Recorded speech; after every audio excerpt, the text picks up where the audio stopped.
let's work through the problems in the time value money practice question file that's been uploaded to the exam review page. All right, so number 1, if you wish to accumulate $140,000 in 13 years, how much must you deposit today in an account that pays an annual interest rate of 14%? So how much do we have to give up today?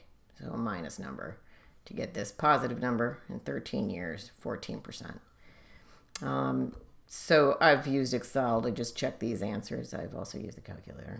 I prefer Excel, but you know that you have to use the calculator for the CFP exam, and we teach people how to use this calculator. So you can use Excel to double check your answers, which I thoroughly enjoy doing. So the number of periods is 13. Interest rate is 14%. Enter the payment as 0. Future value of 140,000. And then compute for the present value, and it should give you this answer in your calculator. I double checked it using the Excel function for present value, and I'll teach you how to do that at the end of this video in case you're not interested. You just want to learn how to use the damn calculator and how I got these answers. All right, so let's move on to number 2. What will $247,000 grow to be in 9 years if invested today in an account with an annual interest rate of 11%? So if I use $247,000, it leaves my hand and I invest it somewhere, negative number. Grow to be in 9 years, interest rate of 11%, no payment. In fact, we don't hit a payment for a while in this list of problems. What is the future value? So you'll be entering all of these variables, again, with the present value being negative because it's leaving your hand. Solving for future value should give you this number. Pretty straightforward. Number 3 is also straightforward. How many years will it take for 136,000, again, leaving your hand, to grow to be 468,000, positive number in the future, because it's coming back, if it's invested in an account with an annual interest rate of 8%. So now we're solving for n. So we're entering 8% is the rate. Again, it's just the straight number 8. You don't have to put any signs in there. You don't have to convert it to 0.08 because you know that calculator just wants you to give it the variables. It's trying to make a few things easy for you, like not having to convert that to 0.08. Anyhow, negative 136,000 because it's leaving your hand as you invest it. No payment. Future value 468,000. Solving for n or compute n should give you 16.0576 years. All right. Very similar fact pattern, just the numbers change a smidge, and now we're solving for interest rate. We're given the number of periods, 14. We know they're asking for us to invest 137,000 and that it's going to grow to be 475,000. Solve for interest rate, and it should give you 9.2873. All right, so number 5 gets a smidge more interesting. If you wish to accumulate 197,000 in 5 years, what do you have to deposit today in an account that pays a quoted annual interest rate of 13% with semi-annual compounding interest? So when they quote this 13%, what it's telling you is that when we do the math on the 2 compounding periods that are happening in that year, it comes out to be a 13% annual rate of return. So we know that the 2 compounding periods within that year are half that amount. So now we have double the compounding periods because it compounds twice a year. So we have to convert this 5 years and that interest rate so that we're comparing apples to apples. Because compounding twice a year is not the same as compounding once a year. So we have 10 compounding periods. So it's 5 years with 2 compounding periods in each year. Interest rate of 6.5%, so it's just dividing the 13% by 2. Present value of we're solving for that, so we'll come back to there. No payments. Future value is positive, and we know this, 197,000. So when you compute for present value, it should give you a negative $104,947.0290. I hope that makes sense. No pun intended. All right, number 6. What will 153,000 grow to be in 13 years if it's invested today in an account with a quoted annual interest rate of 10% with monthly compounding of interest?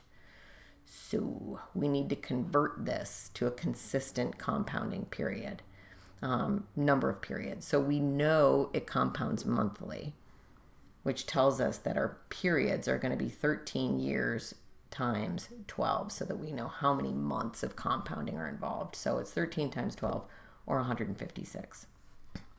And then we have to convert that 10% annual interest rate to monthly, so divide it by 12. And those become your factors to enter into the calculator. You know you can do the math, and after you hit the enter button, then click on N. So you could start your word problem by just having the computer do 100%, or having the calculator do 100% of the math. So you just be entering 13 times 12 equals, and then hit N. And then you can enter in 10%, or 10 divided by 12, and hit equals, and then hit I over Y. The negative 153,000, because we are investing it, it's leaving your hand, no payment, and you're solving for future value. Number 7, I'm going to make this a little bigger.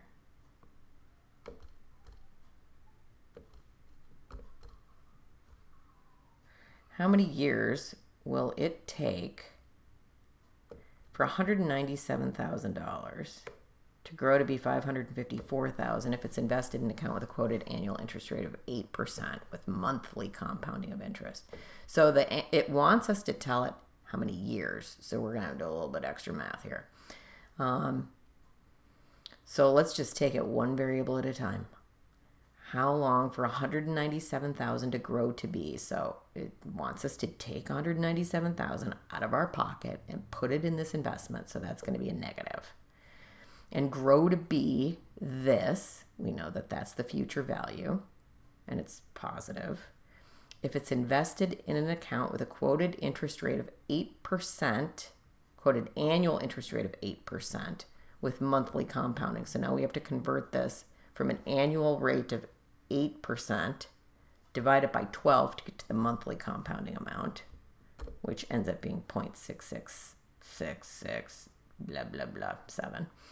And then we have to convert the answer at the end, because it's going to spit, the answer it spits out is going to be monthly, and then we'll have to convert it to annual. So let's enter these factors. We can start with the interest rate that we just computed, 0.6667 as the I over Y, negative 197,000 for the present value, no payment. Future value, positive 554,000. Compute for N, it should spit this out, 155.61, blah, blah, blah, months, and then divide that by 12 to get the years, which is just shy of 13 years, but you'll be exact, and you'll put 12.9675. I went too far with that one. All right, so number 8.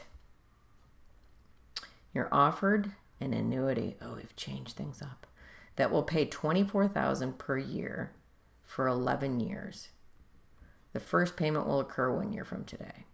If you feel that the appropriate discount rate is 13%, what is the annuity worth to you today? So let's just talk this out. I have clients that once they get to retirement, they want a guaranteed annual income.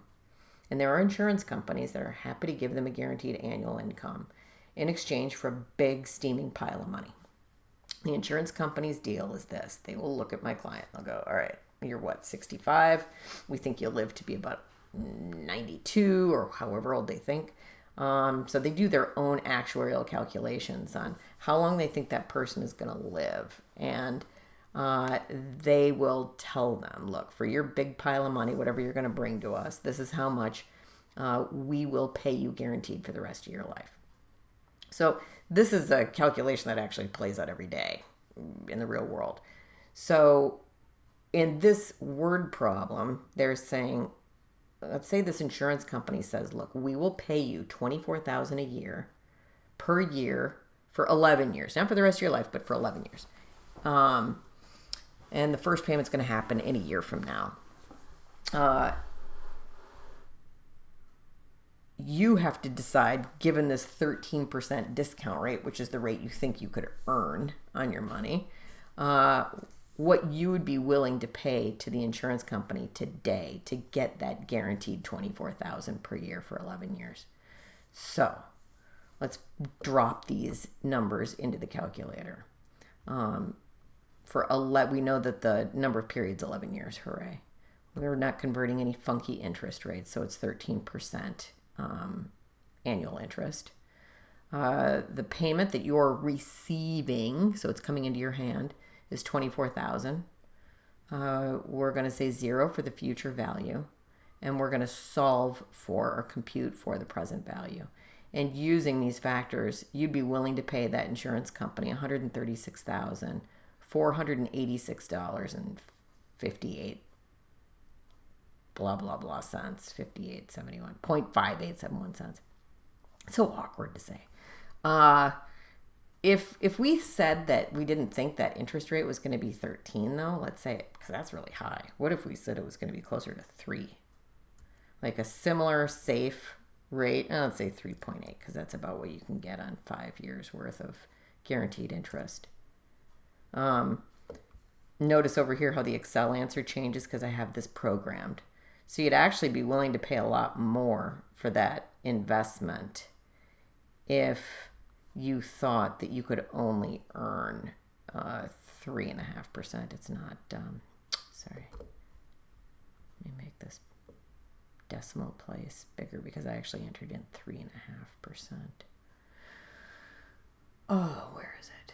There it is. 3.8. I guess that's what I entered in. Anyhow, so I'm going to undo that because I don't want to confuse you. But anywho, if you leave the interest rate at 13%, then you'd be willing to give them a lot less money for that $24,000 a year than if your discount rate was lower. It's a weird inverse relationship. You don't need to know that part. I just thought it was interesting. So sorry if I confused you. All right, let's go to number 9.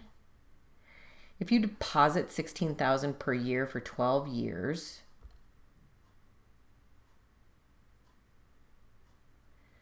each deposit made at the end of the year, and the account pays an annual interest rate of 14%, what will your account be worth at the end of 12 years? So pretty straightforward. 12 years is the number of periods, 14% is the rate. Present value, 0. Payment, this is you making a deposit, so negative 16,000 leaving your hand. So it's essentially, this is an investment question. So you're going to make annual investments of 16,000 per year for 12 years, and it's going to pay you back. It's going to pay you 14%. How much will you have in the account at the end of 12 years? Well, that's what you'll have. So this would be the sort of calculation that would come up. Like somebody would ask me, how much would I have to set aside to have enough to pay cash for a $436,000 house if I can earn 14% of my money? I'd say, well, you got to put $16,000 a year aside. Or conversely, if they said, I have $16,000 a year to set aside and I can earn 14%, I would say, oh my God, tell me where. Then at the end of the 12 years, they would have about $436,331.9794. All right, so number 10. You plan to borrow $389,000 now, so that money's coming to you in your hand, so that's why the present value is positive here. And you repay it in 25 equal annual installments. Hooray. There's our 25. Payments made at the end of each year. If the interest rate's 14%, how much will your annual payments be? Knowing that it's going to be zero, you're going to have nothing left at the end. Sometimes you'll get a question where it will say, what if there was a lump sum due at the end of the period? Because sometimes there's such a thing as a balloon loan, but it's not what this question is asking. This question is kind to you because it's making it very straightforward. So you're going to solve for the payment that you would need to make. So that's an annual payment of $56,598.8807. Number 11. If you invest $11,000 per year, leaving your hands, for 23 years, all made at the end of each year, you will have accumulated $366,000. What annual rate of return is the investment suggesting? And this is very similar to the other one we did, only now we're solving for the interest rate. So 23N, $0 present value, negative $11,000 payment, $366,000 positive future value. Solve for interest rate. All right, number 12. You're offered an annuity that will pay you. This is blank page, but that's just because it was the answers. All right. You're offered an annuity that will pay you $17,000 per year for 7 years. The first payment will be made today, so that's an important clue. We need to switch your computer or your calculator to the beginning mode. If you feel that the appropriate discount rate is 11%, what's the annuity worth to you today? So what would you pay for this annuity?